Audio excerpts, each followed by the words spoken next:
Welcome to GNR news. ముందుగా headlines. BJP రాష్ట్ర అధ్యక్షులు శ్రీ ఎన్ రామచంద్రరావు గారు పత్రికా ప్రకటన.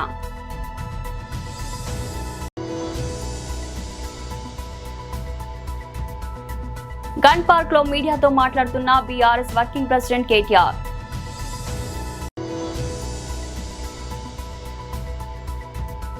వైఎస్ఆర్సీపీ నాయకులు ప్రెస్ మీట్.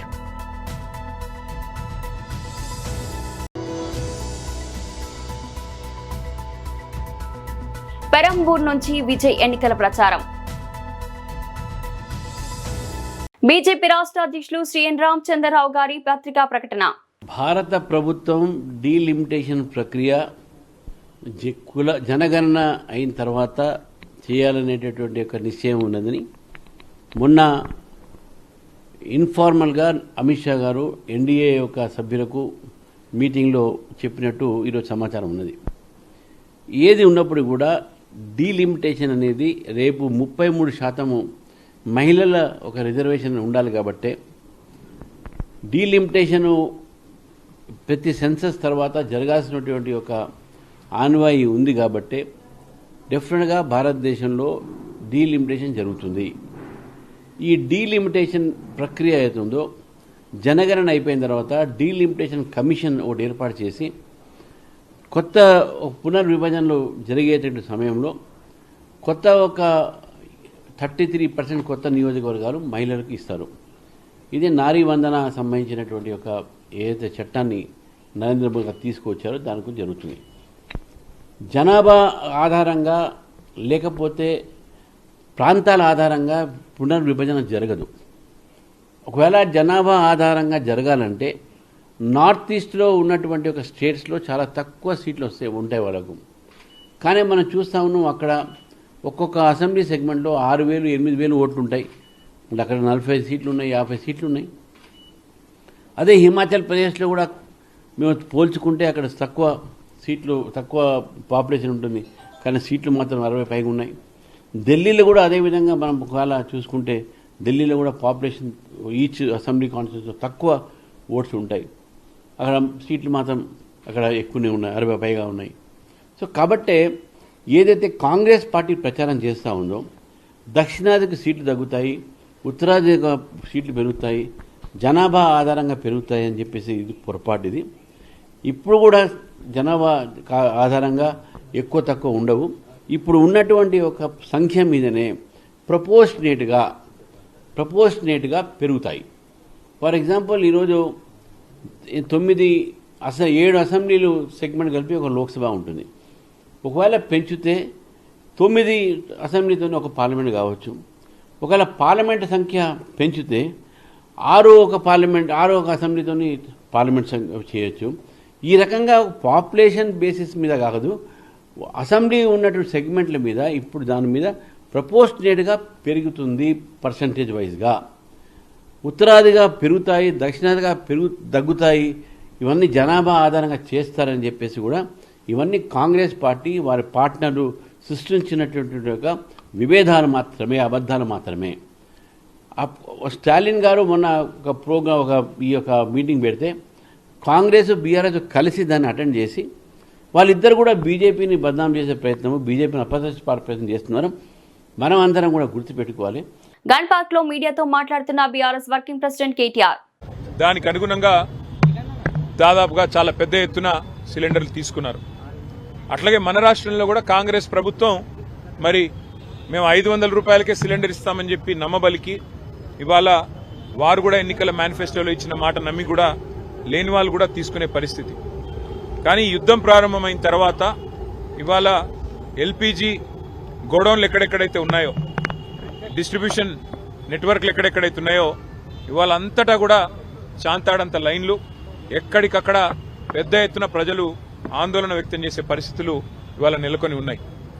ఒకవైపు కేంద్ర ప్రభుత్వమేమో పార్లమెంట్లో అడిగినా, పార్లమెంట్లో మాట్లాడినా, బయట మాట్లాడినా ఏ కొరత లేదు, మేము చూసుకుంటున్నాము, మేము మేనేజ్ చేస్తాము అని వారు చెప్తా ఉన్నారు, నమ్మబలుకుతా ఉన్నారు. కేంద్ర పెట్రోలియం శాఖ మంత్రి మాట్లాడినా, ప్రధానమంత్రి మాట్లాడినా ఏమీ లేదు, అంతా బానే ఉంది అని విశ్వాసాన్ని కల్పించే విధంగా వారు మాట్లాడుతున్నారు. కానీ క్షేత్రస్థాయిలో పరిస్థితులు అట్లా లేవు. వాళ్ళ ఏ గోడౌన్ కాడికి పోయినా భారీ క్యూ లైన్లు, భారీగా ప్రజలు ఆందోళనలో ఉన్నారు. రాష్ట్ర ప్రభుత్వమేమో కేంద్రం సహకరించట్లేదు, సప్లై లేదు, ఇబ్బంది ఉంది, కేంద్రం ఏమీ చేయలేకపోతే మేమేం చేస్తాము, పెట్రోలియం శాఖ మరి కేంద్ర ప్రభుత్వ ఆధీనంలో ఉంటుందని చెప్పి రాష్ట్ర ప్రభుత్వం తప్పించుకునే ప్రయత్నం చేస్తూ ఉంది. మాకున్న విశ్వసనీయమైన సమాచారం ఏంది అంటే కేంద్ర ప్రభుత్వం కూడా ఈ 4-5 రాష్ట్రాల్లో ఏవైతే ఎన్నికలు ఉన్నాయో అప్పటిదాకా ఆగి మే 4 తర్వాత మరి సిలిండరు సైజును కూడా తగ్గించే ప్రయత్నం చేస్తూ ఉన్నారు అనేది మాకున్న విశ్వసనీయమైన సమాచారం. 12 కిలోలు కాకుండా 10 కిలోలు ఏదో చేయాలి అని ఒక ఆలోచన చేస్తూ ఉన్నారు. లేదు, నిజంగానే సప్లై లేదు, ఇబ్బంది అవుతుందని చెప్పి చెప్తా ఉన్నారు. కానీ నిజానికి ప్రజలకు వాస్తవాలు తెలియనీయకుండా, ప్రజలకు వాస్తవాలు చెప్పకుండా మభ్యపెట్టి ఇబ్బంది పెట్టి సామాన్య మధ్యతరగతి ప్రజలను రెండు ప్రభుత్వాలు కలిపి గోసబుచ్చుకుంటా ఉన్నాయి. అటు కేంద్రము ఇటు రాష్ట్రము ఇద్దరు కూడా ఈ విషయంలో స్పష్టమైన సమాధానం చెప్పాలి, ప్రజల్లో విశ్వాసం నింపాలి, ప్రజల్లో ఒక భరోసా నింపి ఏ రకమైన ఇబ్బంది కాకుండా అవసరమైతే మరి వారికి ఉండే దౌత్య వ్యవహారాల శాఖ ద్వారా మరి అవసరమైతే ఇతర దేశాలతో మాట్లాడి ఇరాన్లో ఇబ్బంది ఉంటే మరో చోట మాట్లాడి తెప్పించాలని మేము డిమాండ్ చేస్తా ఉన్నాం. ముఖ్యంగా సామాన్య మధ్యతరగతి ప్రజలు ఇందాక నేను చెప్పినట్టు ఆంబోతుల కొట్లాటలో లేగలు బలైనట్టు సామాన్య మధ్యతరగతి ప్రజలు ఇవాళ ఇబ్బంది పడతా ఉన్నారు. దేశవ్యాప్తంగా రాష్ట్ర వ్యాప్తంగా తీవ్ర ఆందోళనలున్నాయి. అంతెందుకు మా ఇంట్లో అక్కడ ఇక్కడ చెప్పేది కూడా కాదు, మా ఇంట్లో నా వైఫే అడిగింది, యుద్ధంతో ఇంకా సిలిండర్లు దొరకవంట కదా, తెప్పించుకోవాలంట కదా అని చెప్పి అడిగే పరిస్థితి. అంటే ఇవాళ ప్రతి ఇంట్లో ఇది ఒక చర్చగా మారిపోయింది, చర్చనీయాంశంగా మారిపోయింది. కాబట్టి ఈ విషయంలో వెంటనే కేంద్ర రాష్ట్ర ప్రభుత్వాలు ఒక వివరణ ఇచ్చి మరి కేంద్రంలో రాష్ట్రంలో కొరత లేకుండా చూడాలని, వెంటనే ఈ విషయంలో ఒక సకారాత్మకమైన వైఖరి ప్రకటించాలని చెప్పి రాష్ట్ర ప్రభుత్వాన్ని డిమాండ్ చేస్తున్నాం.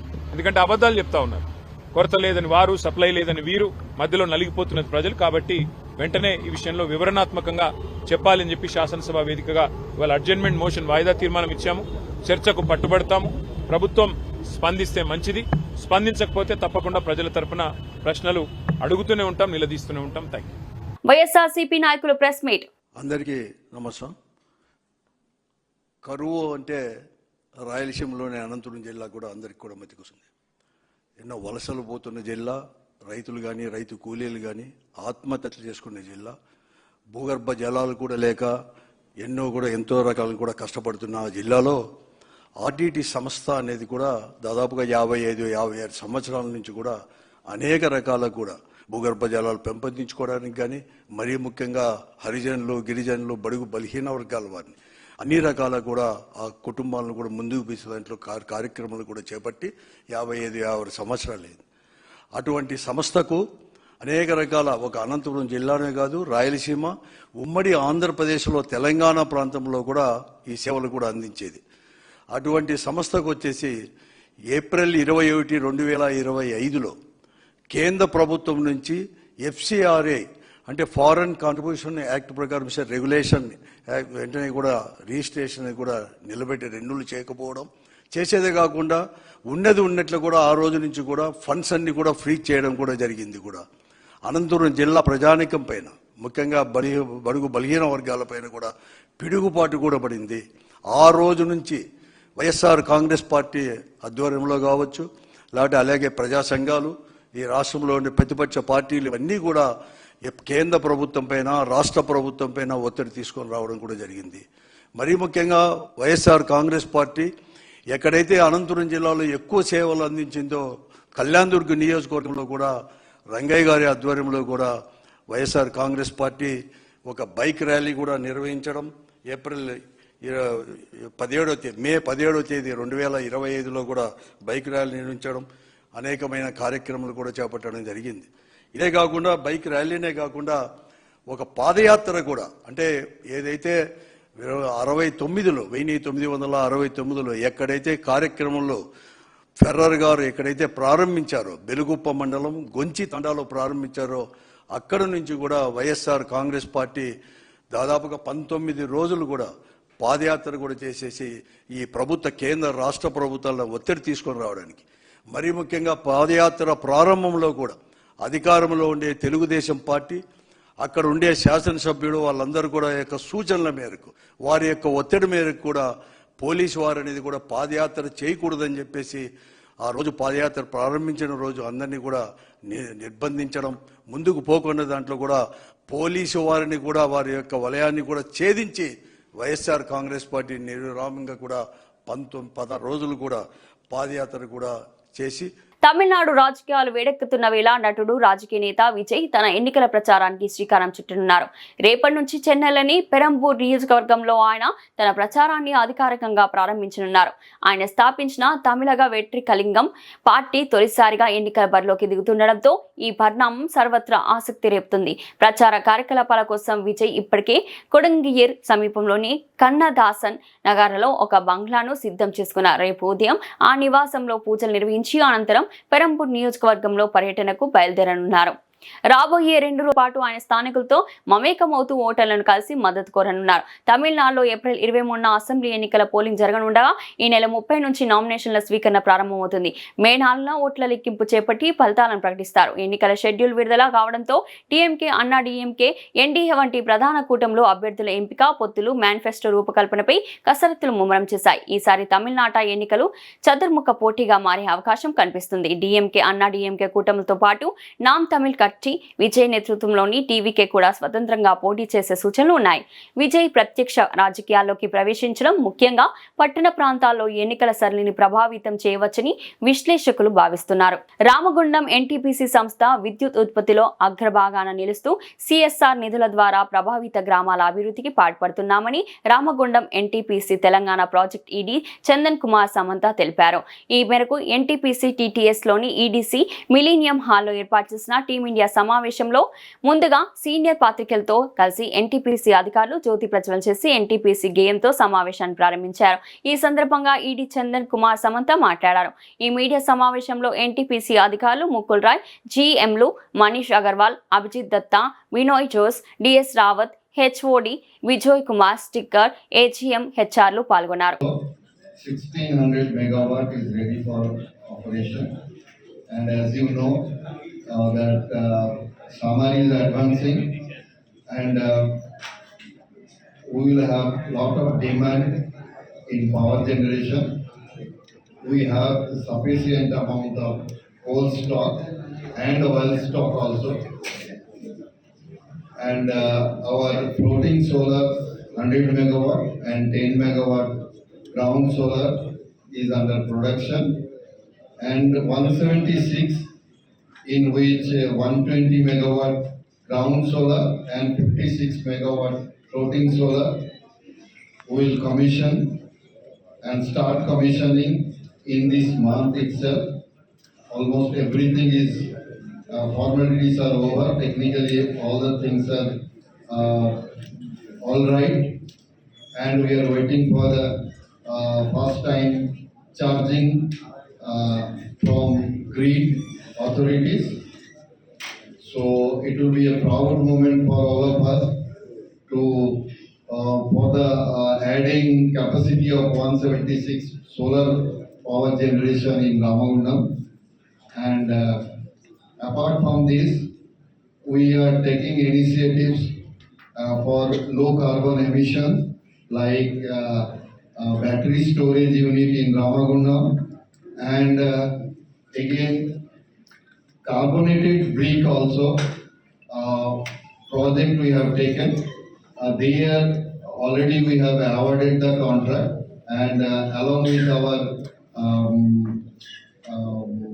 R&D team, that is Netra NTPC's R&D team, we are in the process of making carbonated brick, that is sea brick, which will absorb the carbon from the flue gas and it will make the brick.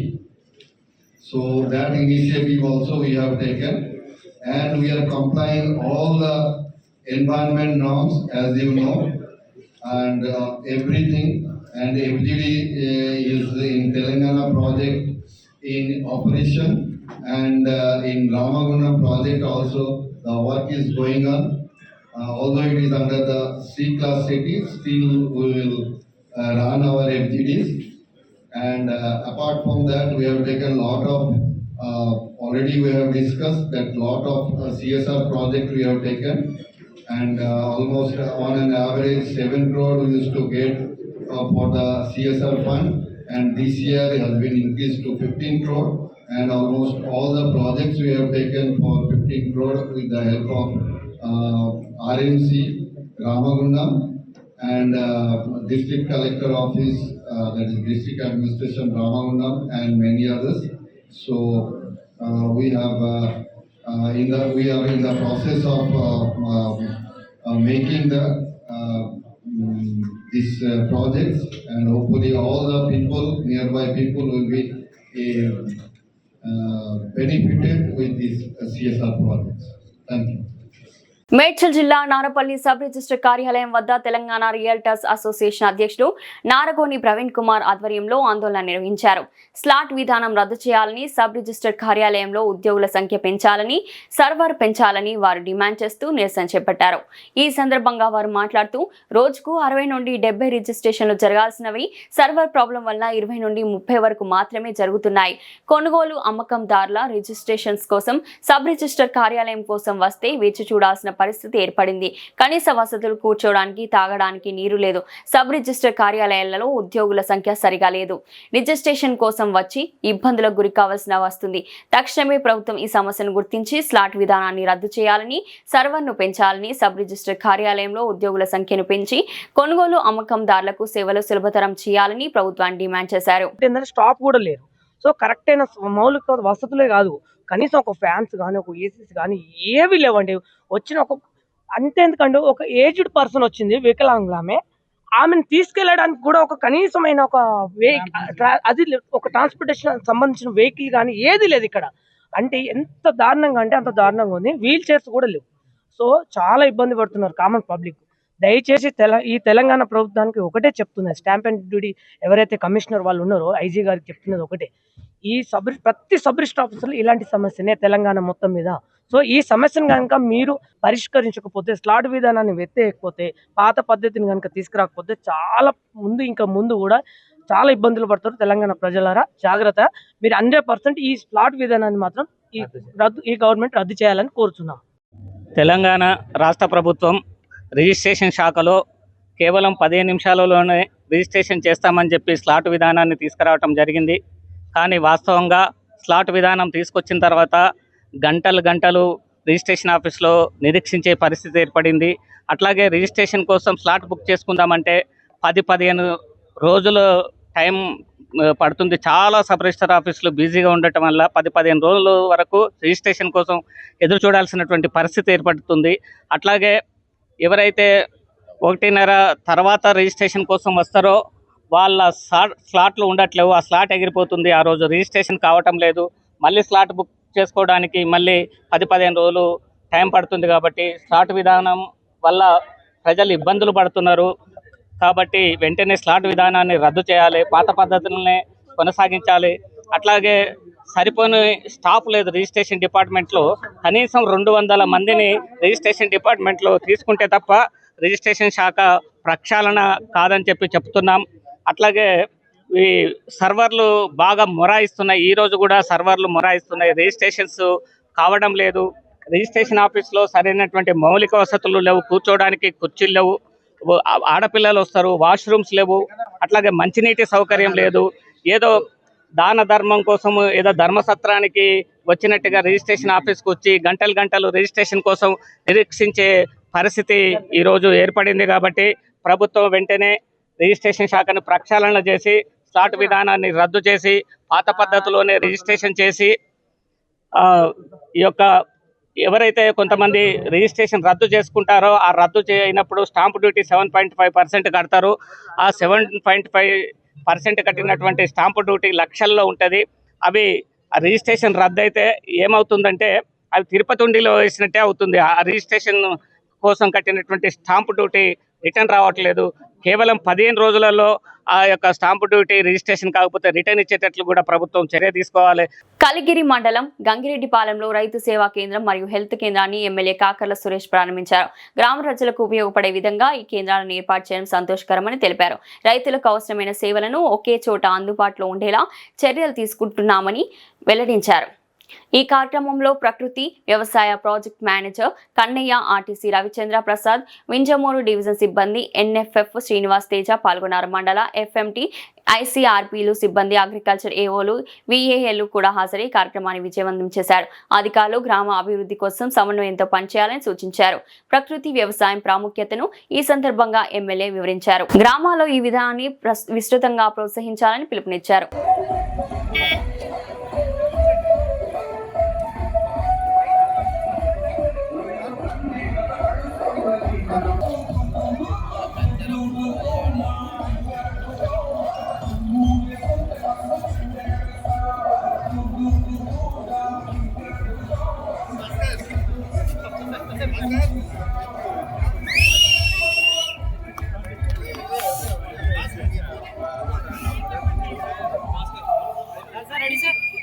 అన్న sir అన్న పట్టుకోండి sir. Okay sir.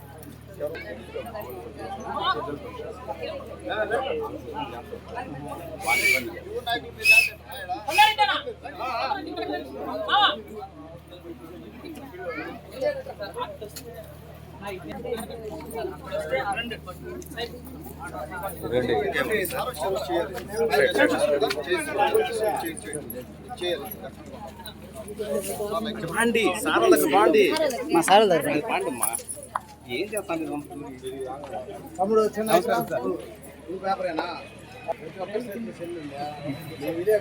Ready sir.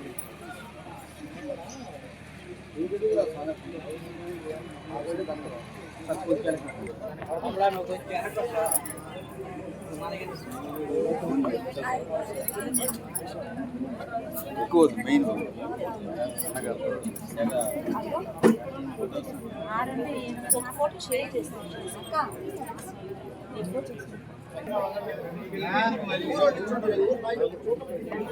Bulletin ముగించే ముందు headlines మరోసారి. BJP రాష్ట్ర అధ్యక్షులు శ్రీ ఎన్ రామచంద్రరావు గారు పత్రికా ప్రకటన.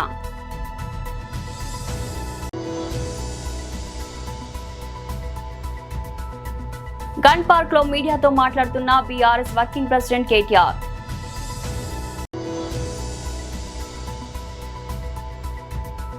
వైఎస్ఆర్సీపీ నాయకులు ప్రెస్ మీట్.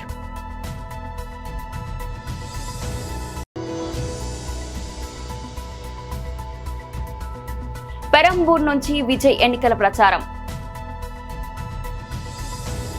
ఇది రోజు బులెటిన్. మరో బులెటిన్లో మళ్ళీ కలుద్దాం. అంతవరకు సెలవు.